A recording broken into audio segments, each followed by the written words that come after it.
disciples transforming lives. Ternyata Simpson itu sampai akhir hidupnya dia tetap nggak tahu loh tujuan Tuhan dalam hidupnya. Kita bisa loh sampai meninggal, kita bahkan nggak pernah tahu dan tidak memenuhi tujuan Tuhan dalam kehidupan kita. Hari ini firman Tuhan akan berbicara bagi setiap Anda dan hari ini kita akan belajar dari kehidupan Simpson. Kita buka sama-sama di Hakim-Hakim pasal yang ke-13.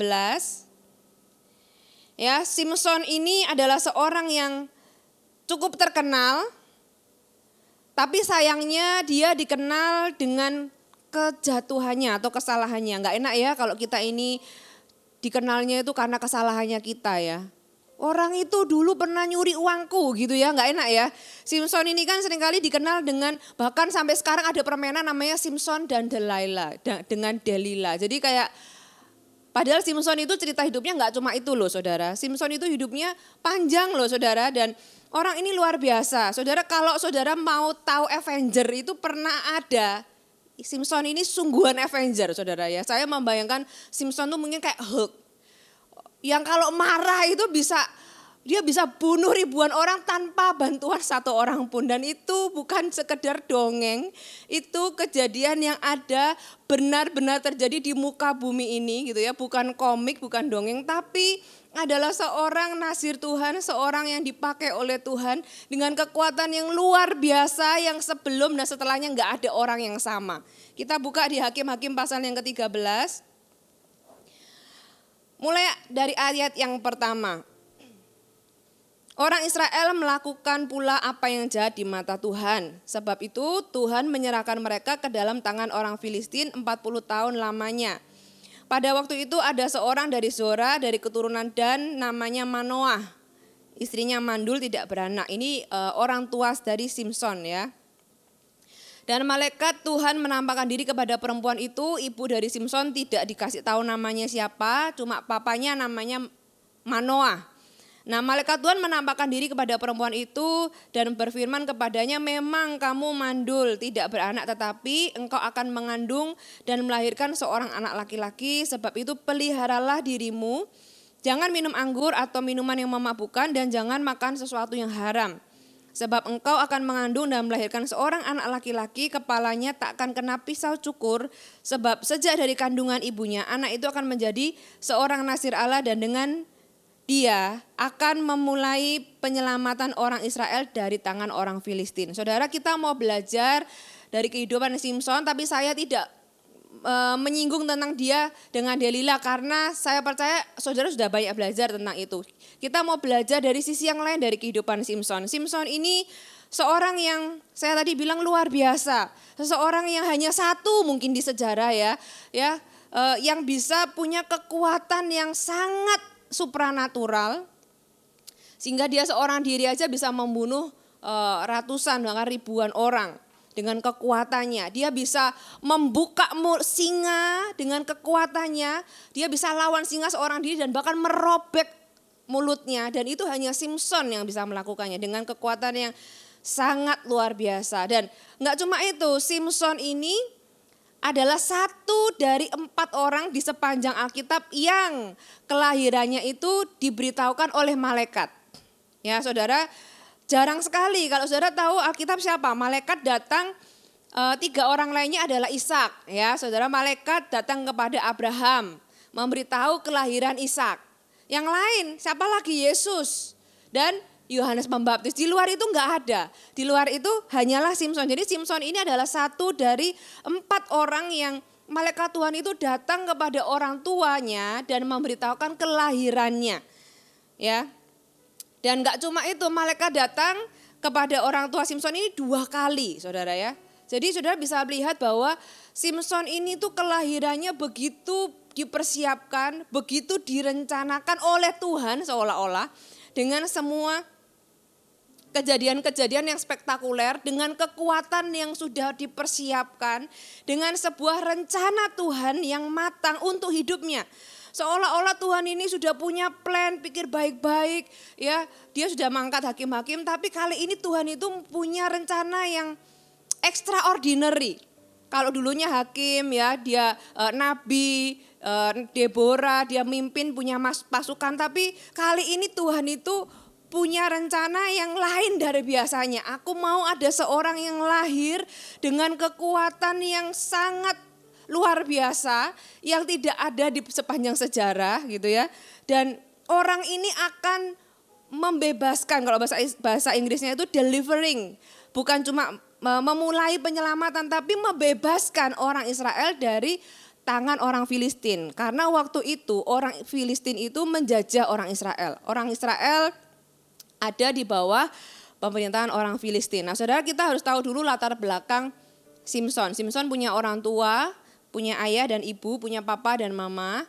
Nah, satu kali mama dari Simson ini ketemu dengan malaikat, ya kan? Firman Tuhan katakan malaikat itu menampakkan diri kepada perempuan itu. Sebenarnya ini Tuhan sendiri sebenarnya, bukan malaikat. Kalau sudah baca ini jelas banget bahwa itu kayak Tuhan sendiri yang menampakkan diri.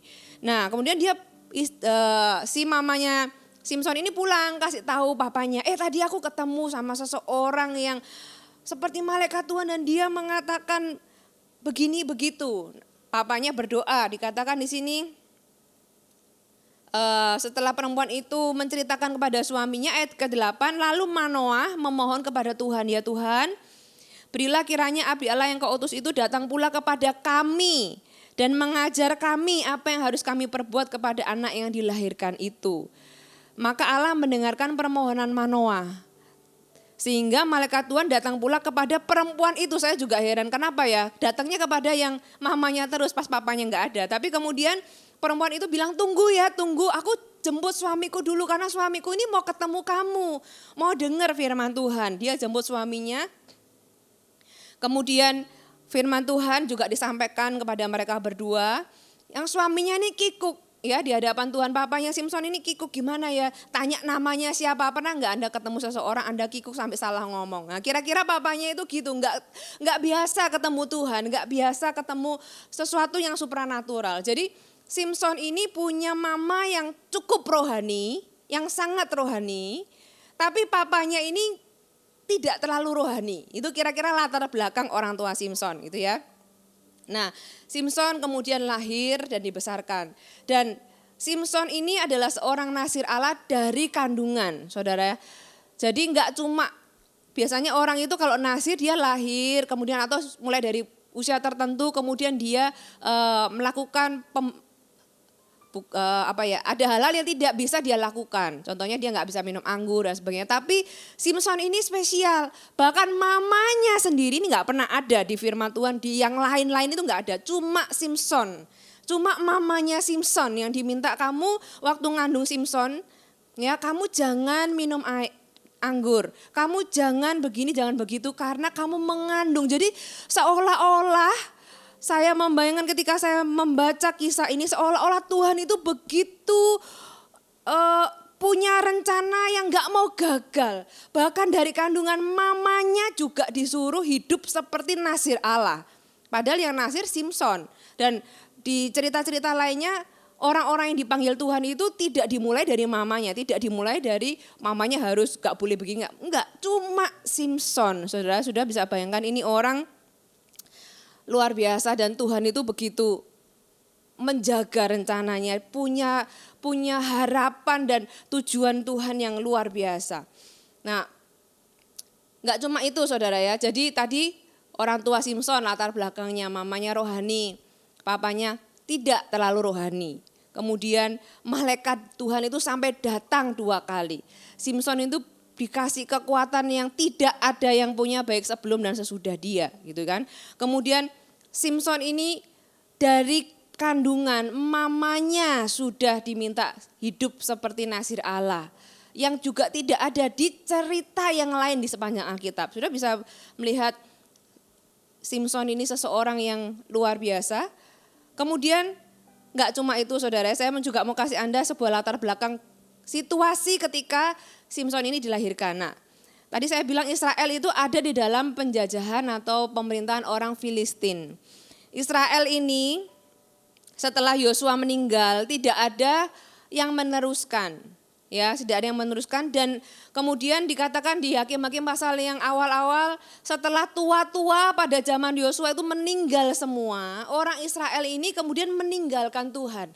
Dan bangsa Israel masuk ke dalam sebuah pattern, sebuah pola. Polanya adalah umat Israel meninggalkan Tuhan, diserahkan kepada musuh, kemudian Tuhan membangkitkan pembebas, dibebaskan.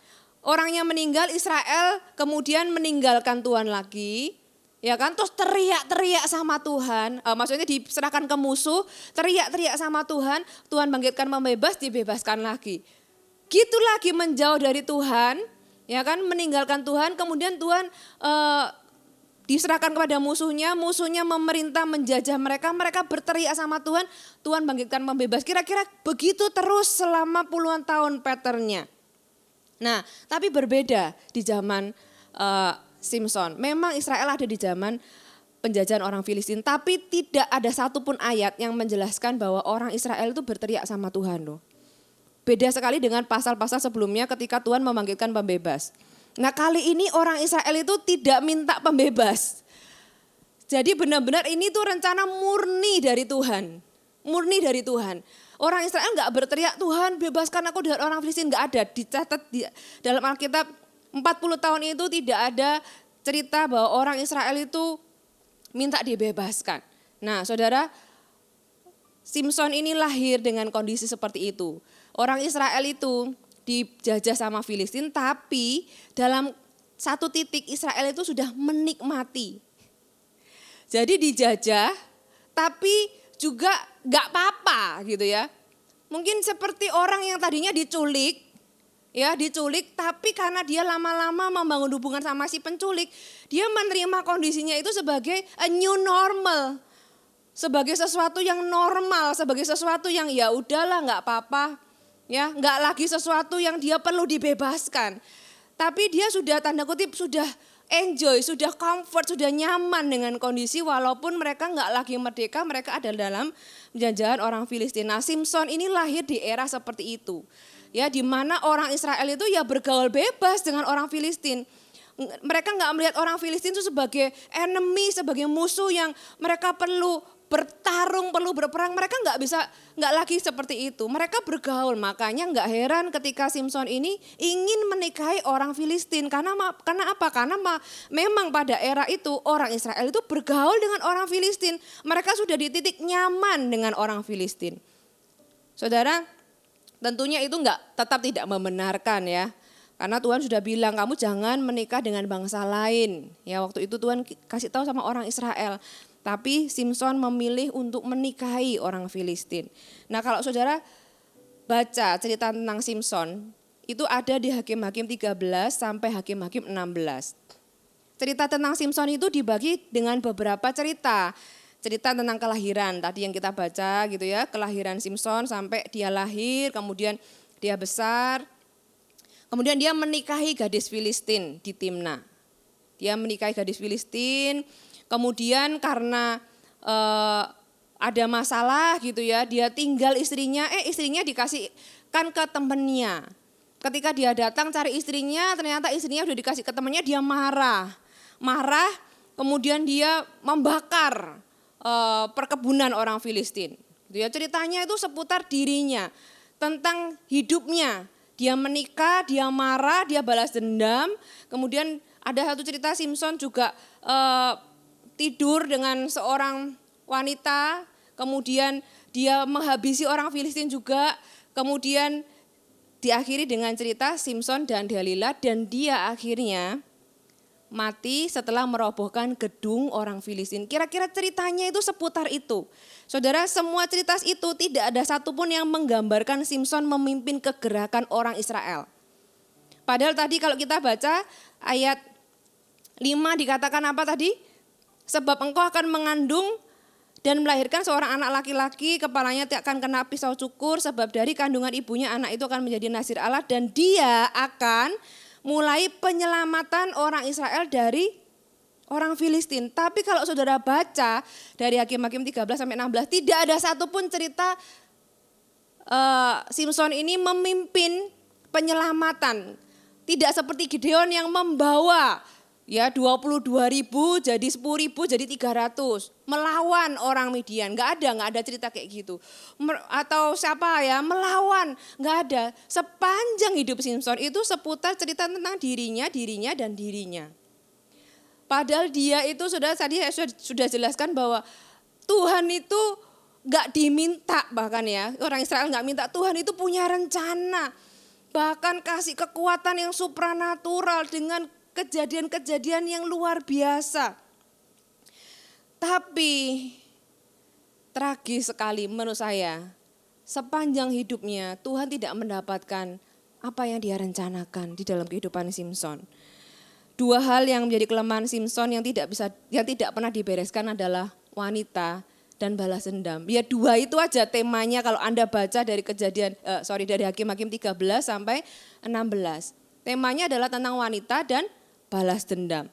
Saudara, Simson ini dipanggil untuk membebaskan orang Israel dari orang Filistin. Tuhan memberikan dia sebuah dorongan, sebuah passion, sebuah emosi untuk melakukannya.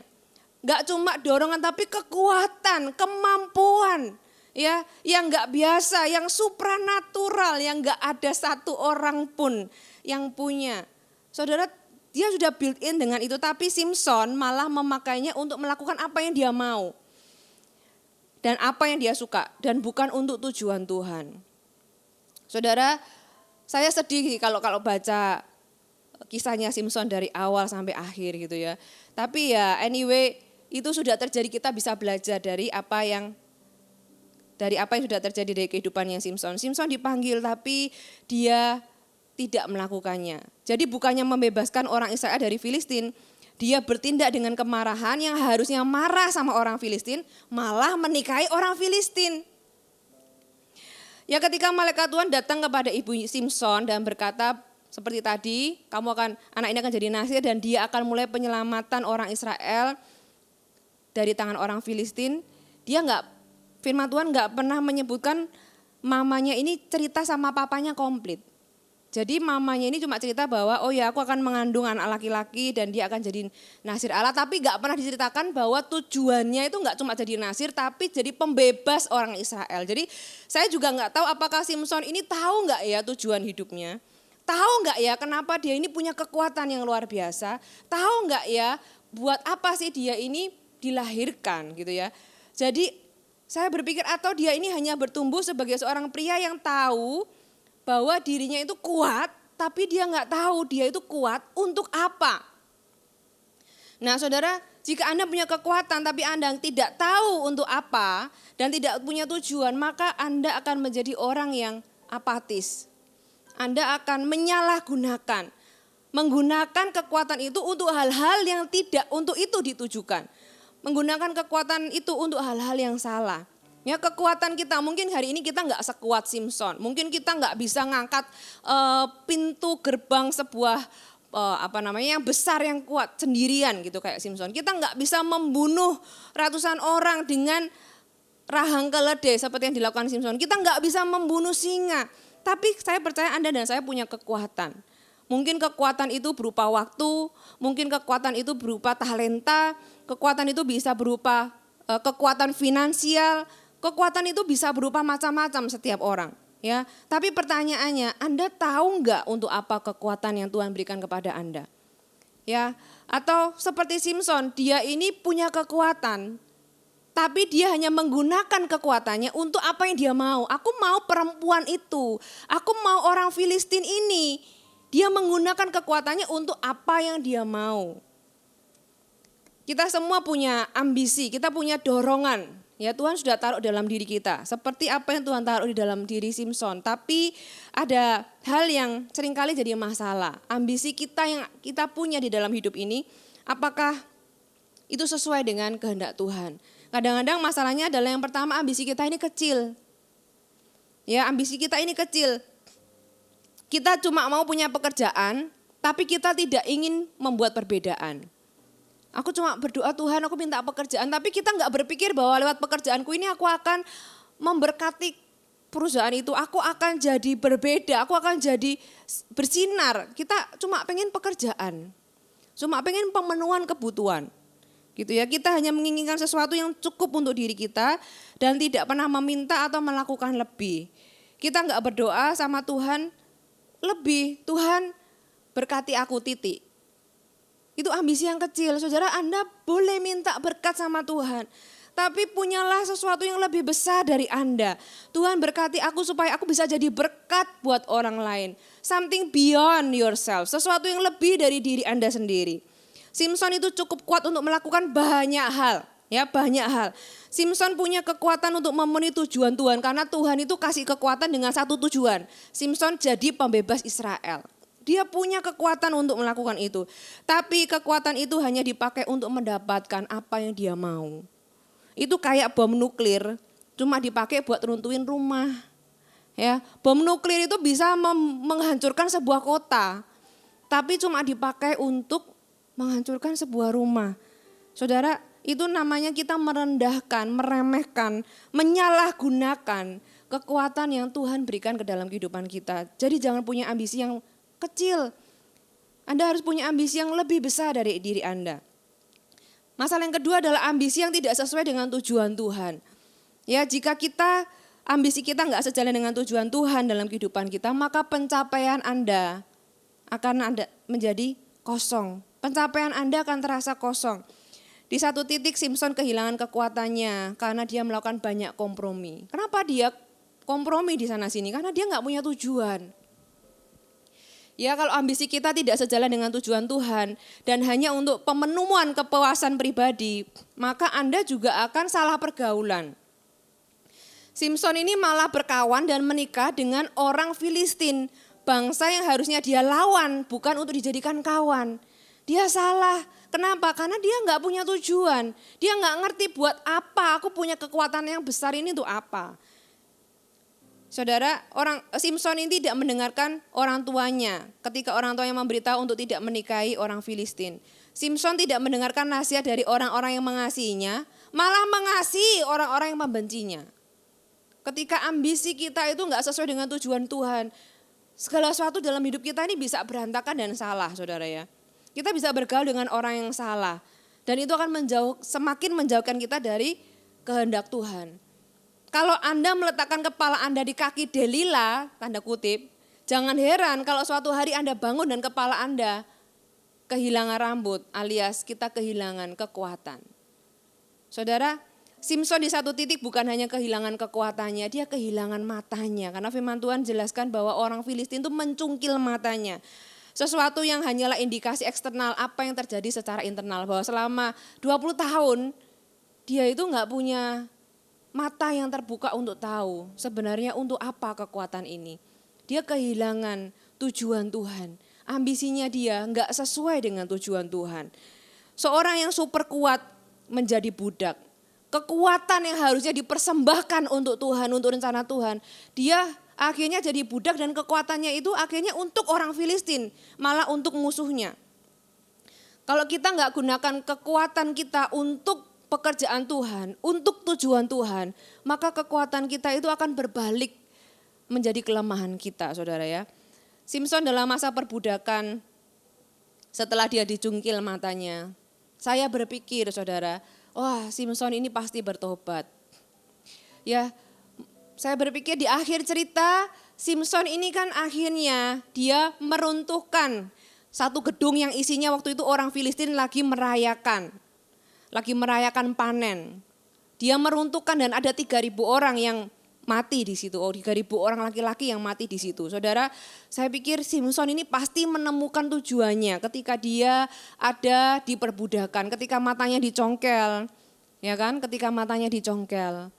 Dia diperbudak oleh orang Filistin. Dia kerjaannya cuma tiap hari menggiling gitu ya. Pasti ada masa-masa dia itu punya waktu akhirnya untuk merenung dan menemukan iya ya. Aku ini sebenarnya Tuhan tuh kasih aku kuat supaya aku membebaskan orang Filistin. Aku akan bebaskan orang Israel maksudnya. Orang Israel dari orang Filistin. Makanya dia meruntuhkan gedung itu supaya orang Filistin itu mati semua. Tapi kita buka sama-sama di Hakim-Hakim pasal yang ke-16. Hakim-Hakim pasal yang ke-16 ayat yang ke-28. Berserulah Simson kepada Tuhan katanya, "Ya Tuhan Allah, ingatlah kiranya kepadaku dan buatlah aku kuat sekali ini saja ya Allah, supaya dengan satu pembalasan juga kubalas kedua mataku itu kepada orang Filistin." Saudara, saya waktu baca ini tuh jujur saya ini mixed feeling. Loh, ternyata Simson itu sampai akhir hidupnya dia tetap gak tahu loh tujuan Tuhan dalam hidupnya. Pelajarannya adalah kita bisa loh sampai meninggal, kita bahkan nggak pernah tahu dan tidak memenuhi tujuan Tuhan dalam kehidupan kita. Saya berpikir harusnya ayat ini kan berkata gini, "Ya Tuhan Allah, ingatlah kepadaku, buatlah aku ini kuat sekali ini saja supaya aku ini membebaskan orang Israel dari orang Filistin." Harusnya kata-katanya seperti itu, saya mengharapkan kalimat itu menjadi seperti itu. Tapi ketika saya baca, loh ternyata dia ini cuma mau balas dendam. Cuma untuk dirinya sendiri, bahkan gak ada hubungannya sama keluarganya, sama orang Israel, sama tujuan Tuhan untuk dia membebaskan umatnya dari orang Filistin. Jadi dia ini ngerobohin dan mau orang Filistin mati ini hanya untuk membalaskan kedua matanya. Saya pikir Tuhan, waktu saya baca ini saya cukup terpukul gitu ya, terpukul dalam arti refleksi kepada diri saya sendiri. Tuhan, apakah saya ini hari ini sudah hidup untuk tujuan Tuhan? Karena ternyata seorang yang super kuat, seorang yang Tuhan itu rencanakan dengan demikian rupa, bahkan tanpa diminta. Simson itu bukan jawaban doa siapapun. Simson itu murni rencana Tuhan gitu. Karena Tuhan itu cinta umatnya, bahkan tanpa diminta pun Tuhan itu kasih pembebas. Tapi seorang yang direncanakan, seorang yang dikasih kekuatan, seorang yang kelahirannya tuh begitu supranatural, dengan kekuatan yang supranatural. Tapi sepanjang hidupnya benar-benar miss tujuan Tuhan. Tidak ada satupun ayat di dalam firman Tuhan yang menjelaskan dan menggambarkan dan menceritakan Simson itu memimpin kegerakan dan membebaskan orang Israel dari tangan orang Filistin, itu enggak ada sama sekali. Saya sedih. Tuhan, berarti itu bisa terjadi ya kepada siapa saja ya. Tapi saya bersyukur, mix feelingnya kenapa? Satu sisi sedih, satu sisi saya itu melihat keindahan Tuhan. Saya mikir, how beautiful you are. Tuhan itu walaupun alatnya itu tidak berfungsi seperti seharusnya, Tuhan itu masih bekerja di dalam kelemahan-kelemahannya. Sudah tahu kan cerita yang Simson itu mau menikahi orang Filistin? Saya percaya itu bukan rencana Tuhan, walaupun Tuhan bilang itu datangnya dari Allah. Firman Tuhan artinya itu gini loh, di dalam kelemahan Simson dia itu mau menikahi orang Filistin, Tuhan itu memakai itu untuk tujuan Tuhan.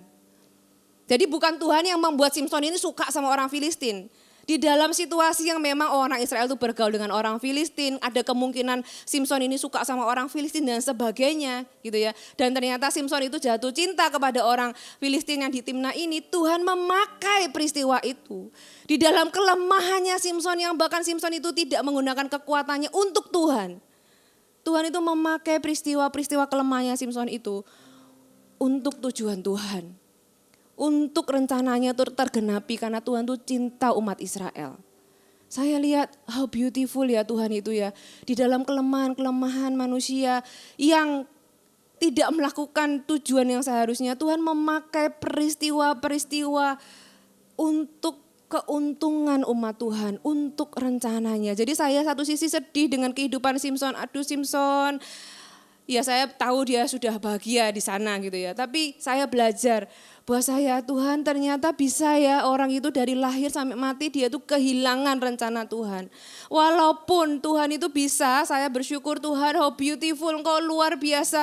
Engkau Allah yang bekerja di dalam kegagalan manusia, Engkau Allah yang bekerja di dalam kelemahan-kelemahan supaya rencanamu tetap tergenapi. Itulah kenapa saya percaya bahwa rencana Tuhan itu gak pernah gagal. Mau manusia gagal, Tuhan itu gak pernah gagal. Tuhan memakai semuanya, tapi sayangnya gak sempurna. Kenapa? Harusnya gak ada lagi cerita orang Filistin bisa merayakan panen itu gak ada. Harusnya gak ada cerita itu. Jadi harusnya yang merayakan itu orang Israel. Tapi anyway, kita belajar. Kalau kita kehilangan tujuan Tuhan, ada banyak hal yang dirugikan. Kita sendiri akan rugi, hidup kita nggak akan fulfill, hidup kita nggak akan puas. Saudara, Anda dan saya perlu menemukan panggilan Tuhan, perlu menemukan tujuan Tuhan, perlu menemukan ambisi yang kudus, ambisi yang sama dengan, selaras dengan kehendak Tuhan. Kenapa kita diciptakan? Saudara, bayangkan satu hari Anda bangun tidur dan Anda itu penuh dengan gairah untuk menyenangkan Tuhan. Anda nggak peduli pendapat orang lain, Anda hanya mau menyenangkan Tuhan. Aku tahu untuk ini aku dilahirkan, aku melakukan ini untuk Tuhan. Ya, Anda akan merasa hidup Anda itu sangat berarti, Anda akan merasa puas. Saudara, ini bukan sesuatu yang mustahil untuk terjadi. Ini sesuatu yang sangat mungkin terjadi dan itu yang mau Tuhan. Itu yang Tuhan mau Anda hidupi. Masalahnya kadang-kadang kita ini nggak tahu tujuan Tuhan. Nggak tahu apa yang Tuhan itu mau. Aku ini dilahirkan untuk apa. Dan seringkali khotbah tentang tujuan hidup gitu ya. Sampai satu titik saya tanya, apa ya tujuan hidupku ya? Apa ya? Untuk apa ya Tuhan melahirkan aku ya? Untuk apa aku ada di dunia ini? Ya, seringkali tujuan hidup itu banyak orang sulit dapatkan. Kenapa? Karena itu kayak di awan-awan gitu. Wah, tujuan Tuhan itu harus sesuatu yang besar, mulia, di awan-awan sehingga kita akhirnya tidak pernah menemukannya karena terlalu di awan-awan. Padahal saudara, menemukan tujuan Tuhan itu dimulai dari hal-hal yang simpel sehari-hari. Ya. Tujuan Tuhan itu dimulai dari momen-momen kita sehari-hari. Ya, misalnya Anda ketemu dengan seseorang dan orang itu bercerita kepada Anda tentang masalahnya. Anda bisa menguatkan, ya itulah kenapa Anda ada di waktu itu adalah untuk menguatkan orang ini. Anda melihat ada orang datang dengan kebutuhannya dan Anda tahu Anda bisa memenuhi kebutuhannya. Ya untuk itulah Anda ada, untuk memenuhi kebutuhan orang itu. Seringkali tujuan Tuhan itu diawali dari sesuatu yang simpel sehari-hari. Kita buka sama-sama di Ibrani pasal yang ke-11.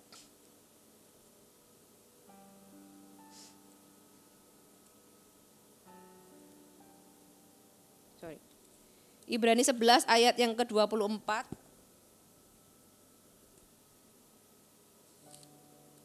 sampai ayat yang ke-26.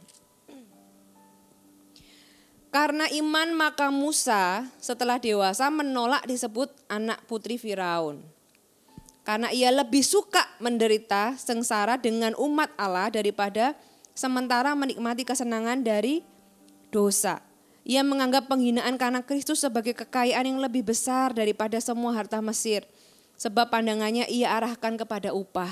Bedanya Simson itu sampai akhir hayatnya, dia cuma dua orientasinya, wanita dan balas dendam. Tentang dirinya dan gak ada satupun cerita dia membebaskan. Dia menemukan panggilan Tuhan gak ada. Memang dia menjadi hakim, tapi dia gak membebaskan orang Israel dari orang Filistin. Bedanya dengan Musa ini di satu titik di dalam kehidupannya, dia menemukan panggilannya. Anda pun bisa menemukan panggilan Anda. Tidak peduli berapapun usia Anda. Musa menemukan ketika dia umur 40 tahun. Dia tahu, oh aku ini dipanggil untuk itu. Walaupun setelah itu dia masih mengalami masa padang gurun, tapi dia menemukan panggilannya. Ketika dia di padang gurun, dia menemukan kembali panggilannya. Ya, sehingga dia akhirnya bisa menjadi seperti apa yang Tuhan mau. Saudara, Anda perlu menemukan panggilan Anda. Dan panggilan kita ini dimulai dari kehidupan sehari-hari, tujuan Tuhan yang kecil tanda kutip. Ketika kita menolong orang lain, ketika kita melayani, ketika kita memberi, ketika kita mengasihi, itu pelan-pelan kita akan menemukan. Saudara, setia dalam perkara kecil, nanti Anda tiba-tiba akan pelan-pelan dituntun oleh Roh Kudus menemukan sesuatu yang lebih besar dan Anda akan masuk ke sana. Ya, saudara, Anda dan saya punya kemampuan yang Tuhan berikan dengan sebuah tujuan. Kemampuan-kemampuan Anda, seperti yang saya katakan tadi, mungkin Anda ini punya talenta, bakat, waktu, uang, dan karunia-karunia mungkin. Itu pasti ada tujuan Tuhan di dalam hidup Anda. Ya, Anda dan saya perlu punya tujuan, dimulai dari tujuan yang kecil sehari-hari di dalam momen-momen kita, apa yang kita bisa lakukan dalam kehidupan kita sehari-hari.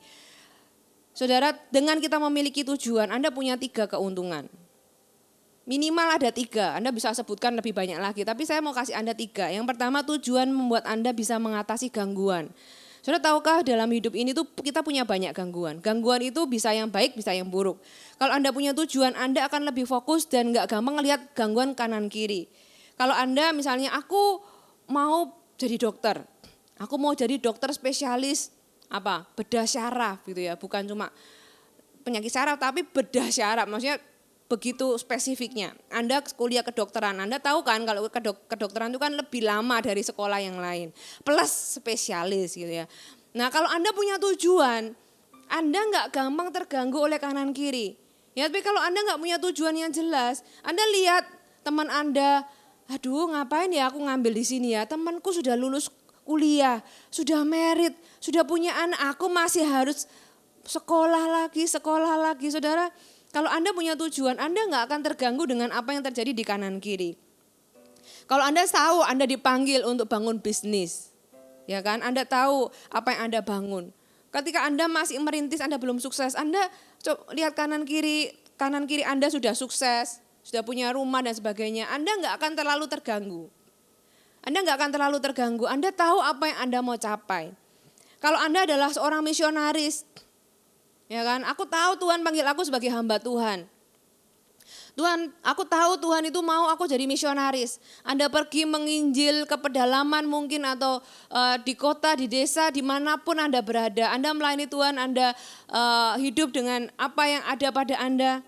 Kalau Anda tahu untuk itu Anda dipanggil, Anda nggak akan terganggu melihat kanan kiri Anda. Kok aku nggak seperti si A ya?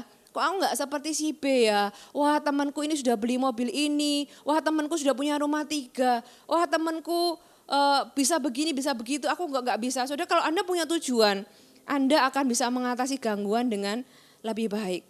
Saudara ada orang yang tanya sama saya, gimana sih saya ini tahu bahwa saya ini dipanggil jadi hamba Tuhan? Ya itu pertanyaan yang sering ditanyakan lah ya.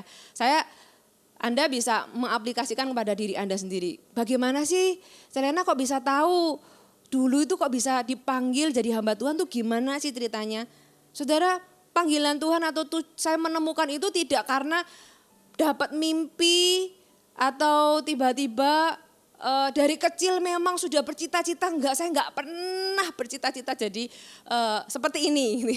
Nggak pernah bercita-cita jadi seperti ini. Bahkan saya dulu nggak tahu mau kuliah aja jurusan apa aja saya nggak tahu saudara ya. Saya cuma pilih beberapa beberapa fakultas yang uang masuknya paling murah dah ya udah masuk itu aja gitu ya. Jadi bahkan nggak punya tujuan yang saya nggak tahu gitu. Saya nggak tahu saya ini mau jadi apa bahkan saya nggak tahu. Saudara jadi gimana saya bisa menemukan panggilan ketika saya ini terlibat ikut sebuah gereja, ikut di gereja Mawar Sharon. Kemudian saya ini mulai terlibat ya dari jemaat biasa yang cuma datang hari Minggu. Kemudian saya mulai ikut CG. Saya kemudian mulai melayani gitu ya, melayani apa? Melayani bawa makanan, kemudian melayani apa? Mulai pimpin doa, mulai CG. Kemudian mulai mimpin pujian. Kemudian mulai dipercaya sebagai sponsor, bagiin firman Tuhan, menjadi CGL dan seterusnya. Dan saya menemukan bahwa iya ya, kok saya ini rasa enjoy, rasa fit. Saya mulai punya kerinduan yang lebih besar, semakin besar. Sampai saya ini kepengen punya kerinduan. Nah saudara dari situ Anda mulai kecil. Anda tidak, saya cerita ini bukan berarti Anda kemudian siapapun yang melayani gereja nanti jadi hamba Tuhan, enggak. Lain. Saudara akan menemukannya di mana ketika Anda melakukan hal-hal kecil setia, Roh Kudus akan menuntun Anda. Entah itu di dalam dunia pekerjaan Anda, di dunia kedokteran mungkin, di dunia politik, di dunia entertainment. Saudara, engkau akan menemukan ketika Anda setia kepada hal kecil, kesempatan-kesempatan kecil yang Tuhan berikan untuk Anda itu jadi jawaban. Seperti yang saya ceritakan tadi, Anda punya teman yang Anda bisa tolong. Ya untuk itulah Anda ada waktu itu untuk menolong orang lain. Dan seterusnya hal-hal seperti itu. Lama-lama Roh Kudus itu akan menuntun Anda menemukan sesuatu yang lebih besar. Oh oke, Anda tahu Anda tahu bahwa aku memang dipanggil untuk ini. Ya, kalau Anda belum tahu tujuan besar Anda, mulailah setia dengan tujuan Tuhan dalam setiap momen sehari-hari Anda. Dan tujuan itu akan membuat Anda, kalau Anda menemukannya, Anda nggak akan gampang terganggu oleh gangguan kanan kiri. Yang kedua, tujuan akan membuat Anda kuat melalui masa-masa sulit. Anda akan tetap mengalami masa-masa sulit walaupun Anda sudah tahu tujuan Tuhan. Ya, ketika Anda melakukan kehendak Tuhan, percayalah iblis akan berusaha dengan segala cara menggagalkan Anda atau menghentikan Anda di tengah jalan. Bisa lewat oposisi, bisa lewat situasi, bisa lewat tantangan, bisa lewat kendala dan sebagainya ya. Tapi ketika Anda masuk ke dalam panggilan Anda, mulailah setia dari perkara kecil. Ada masa-masa gangguan, setialah. Pada masa-masa sulit Anda akan punya kekuatan.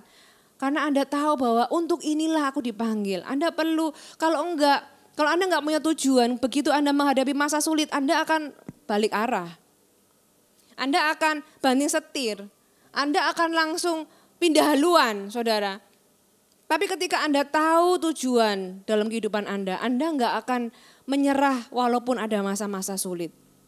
Dan yang terakhir, tujuan itu akan membuat Anda hidup menyenangkan Tuhan. Tujuan kalau Anda tahu untuk apa Anda hidup. Seperti Musa tahu aku dipanggil untuk menjadi pembebas Israel. Alkitab memang enggak menceritakan, tapi Tuhan akan bisa memakai setiap peristiwa-peristiwa kecil. Ya, kalau saya percaya kalau misalnya Musa ini mendapat mimpi seperti Yusuf, Alkitab pasti menceritakan. Tapi Alkitab tidak menceritakan, Musa itu kok bisa tahu ya, saya juga enggak tahu, Musa kok bisa tahu. Tapi Tuhan pasti berbicara lewat peristiwa-peristiwa kecil sehingga dia tahu bahwa memang dia ini dipanggil sebagai pembebas Israel. Walaupun awal-awal dia salah, dia membunuh orang Mesir sampai dicari, akhirnya dia melarikan diri. Tapi dia tahu, dia menemukan panggilannya gitu ya. Sampai akhirnya Tuhan reconfirm kembali lewat semak belukar yang menyala itu, yang supranatural. Dia tahu dan tahu memang itu adalah panggilannya. Dan karena itu Musa itu rela ya kehilangan kenyamanan. Kalau dia nggak tahu tujuan dia nggak mungkin rela. Kita tuh bisa meninggalkan kenyamanan, kesenangan, ya kan? Apalagi semua yang enak-enak itu karena satu kok, sana tujuan Tuhan. Nah kalau kita nggak menemukan, ya kita akan mencari kesenangan. Tapi kalau kita menemukan tujuan, kita tahu tujuan itu jauh lebih besar daripada sekedar kenyamanan dan kesenangan. Makanya Musa dikatakan ia lebih suka menderita. Mana ada orang yang suka menderita? Ada orang yang suka menderita? Tapi dia katakan, firman Tuhan bilang Musa itu lebih suka menderita ya bersama dengan umat Allah daripada menikmati kesenangan dari dosa dan menganggap penghinaan karena salib sebagai kekayaan yang lebih besar padahal dia punya kekayaan di Mesir besar. Tapi dia menganggap penghinaan karena salib itu lebih besar sebagai kekayaan yang lebih besar. Saudara, itu yang memampukan kita ketika Anda itu menemukan calling Anda menemukan kembali ambisi yang kudus. Ambisi yang sejalan dengan tujuan Tuhan. Ambisi Anda itu klop dengan tujuan Tuhan itu kayak kereta itu masuk ke rel gitu ya, langsung klek. Ada jalan itu sesuai dengan tujuan Tuhan dan ketika Anda menemukan itu, Anda akan bisa hidup menyenangkan hati Tuhan. Tujuan Tuhan dalam hidup Anda hidupi, membuat rencana Tuhan. Saya percaya walaupun tadi sepertinya Simpson itu kan spektakuler, tapi saya kok tetap percaya ya. Saya tetap percaya bahwa Anda dan saya itu sama spektakulernya seperti Simpson. Anda dan saya mungkin lahirnya nggak ada malaikat yang ngasih tahu orang tua kita. Anda dan saya mungkin nggak punya kekuatan yang seperti Hulk gitu ya, yang hijau, yang kuat, yang raksasa, yang jadi Avenger gitu ya. Mungkin Anda dan saya nggak kayak gitu. Tapi rencana Tuhan itu tidak lebih kecil daripada rencana Tuhan buat Simpson. Kehendak Tuhan, tujuan Tuhan dalam kehidupan Anda itu tidak lebih kecil daripada tujuan Tuhan yang Tuhan taruh di dalam Simpson. Jadi kita belajar jangan sampai kita ini miss dan kehilangan sepanjang hidup ini hanya untuk ngurusin diri sendiri.